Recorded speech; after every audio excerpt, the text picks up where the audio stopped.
ก่อนใครก่อนว้าบ้านใครจังเลย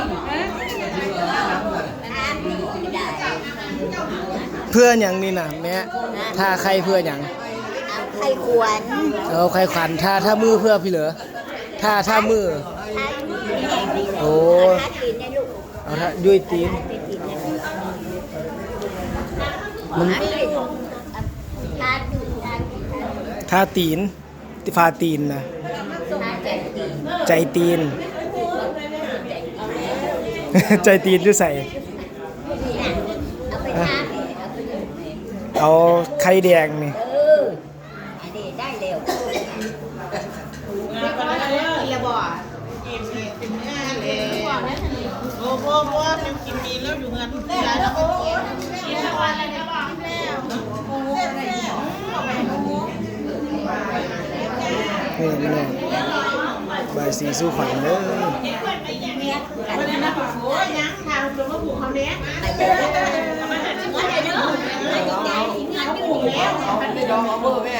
น้ำส้มเด้อ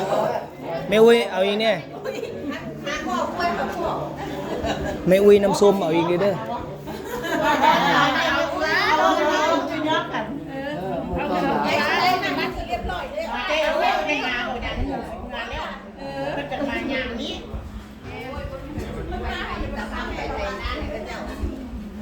เดี๋ยวเกิดแม่ตาไปจักก่อนเด้อ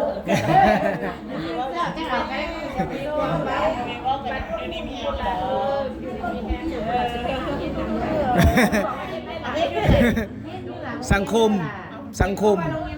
เห็ดเพาะเยอะโอ้แล้วดิ้งหน่อยมันมาคุณครูเคยคุณหามาแล้ว4-5 โลยัยขึ้นไปเม็ดเพิ่นว่าคุณครูเคยกินเห็ดเพาะไหมแม่หนูเก็บเป็นกิโลว่าซั่นโอ้ยคือบอกมาฝากเรียกกันเลยว่าไปส่งอยู่นะส่งไปต้องให้ลืมคนไทยบ้านก่อนปีหน้าได้ไปกินป้าได้อันนี้ฮะสวัสดีครับเป็นนนไปหาให้พ่อเท่ากัน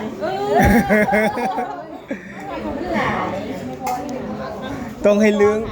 องเทบ้านก่อนเขายังไปแต่ว่าอันเทบ้านเขาไปหาหลายมันติดผู้เลยเด้โรงเรียนเมนครับคุณครูแม่หนูหาเห็ดเพาะมากิโล